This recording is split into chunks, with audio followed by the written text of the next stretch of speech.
Sébastien, quel bilan peut-on tirer après 6 mois d'activité en 2024? Quel est l'état du marché en Savoie-Mont-Blanc? Écoutez, sur nos secteurs, on a donc un marché qui est en reflux en termes de volume de vente. D'une manière générale, on l'a déjà constaté en 2023 et ça se poursuit en 2024.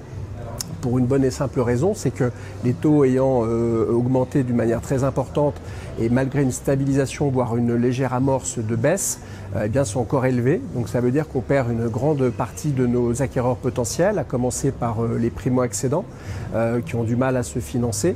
Et cela a pour conséquence d'avoir une activité globale plutôt en baisse. On a une difficulté également concernant les investisseurs qui ont plus de difficultés à se projeter, notamment en termes de rénovation énergétique. Les banques ne les suivent pas forcément quand il s'agit d'investir dans des biens qui sont mal notés sur le plan énergétique, puisqu'on va au-devant d'interdiction de louer dès le 1er janvier 2025 pour les logements classés G. Alors tout ça n'est pas très optimiste, mais il y a quand même des motifs de satisfaction sur nos secteurs, puisque on est quand même dans un marché qui globalement est dynamique, où si vous voulez, surtout en termes de besoins, c'est-à-dire que même si les transactions ne se font pas autant qu'on le voudrait, il y a une demande de logement, il y a une offre qui reste plutôt faible, un déficit de construction qui fait que globalement on a du mal à loger nos concitoyens sur nos territoires. Qu'est-ce que ça donne au niveau des prix? Est-ce que les prix baissent ou pas? Alors les prix ne baissent pas sur nos secteurs, on est plutôt sur une stabilisation des prix. Dans les villes les plus cotées, les plus prisées, on a même encore de l'augmentation. J'en veux pour preuve sur le secteur d'Annecy, les 3 derniers mois, on constate plus 1,3% en termes d'augmentation de prix, alors que l'année écoulée, on était sur plus 0,7%. Donc on peut peut-être en déduire que les taux ayant amorcé une légère baisse, eh bien ça puisse suffire pratiquement aux vendeurs à de nouveau être un petit peu plus ambitieux sur les tarifs, même si ça n'a clairement pas baissé. Quand on parle de stabilisation sur une année ou 3 mois, c'est parce que si on prend dans le rétroviseur les 5 dernières années, eh bien sur Annecy, on est sur plus 29%. Et par exemple Aix-les-Bains, pour prendre une ville de Savoie, on est à plus 34% sur les 5 dernières années.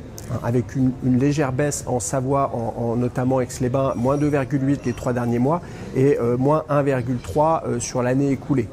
Est-ce qu'on revient à une tendance qui était celle qui était avant Covid? Alors effectivement, on connaît une correction des prix, c'est plutôt ça, plutôt qu'une baisse. C'est pour ça qu'on parle de stabilisation, c'est une légère correction du fait de cette envolée qui était dopée par l'après-Covid et également par les taux qui étaient historiquement bas.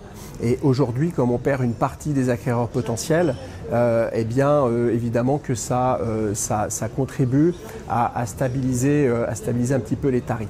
On est lié, on attend la baisse des taux, c'est la baisse du taux directeur de la Banque centrale et la baisse des taux également qui régule le marché immobilier. Exactement, si les taux arrivent à baisser un petit peu plus, je pense que ça pourra relancer de manière un peu plus importante les transactions en termes de volume, puisqu'on est quand même sur du moins 15 à moins 20% de volume en 2023 par rapport à 2022.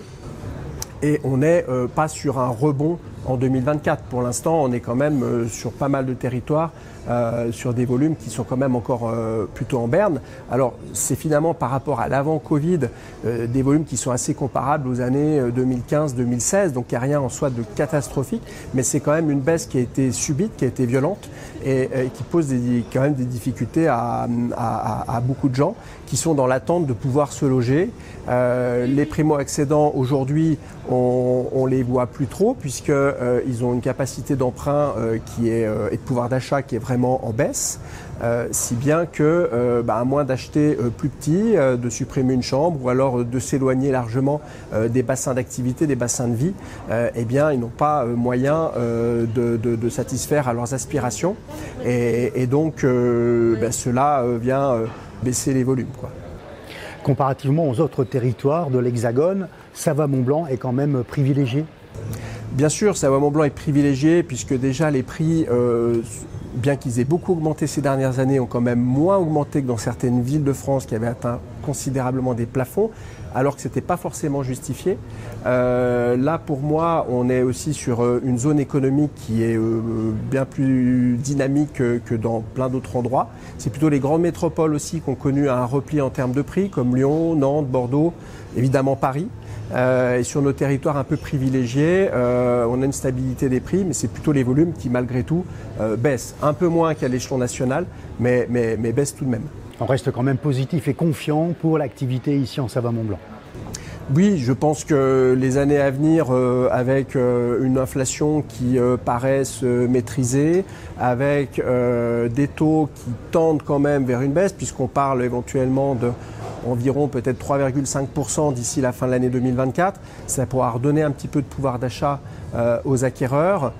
Et étant donné qu'on a une demande forte et qu'on est en déficit globalement de logements pour loger nos concitoyens, on peut penser que l'avenir sera quand même plutôt positif pour nos métiers et pour nos territoires.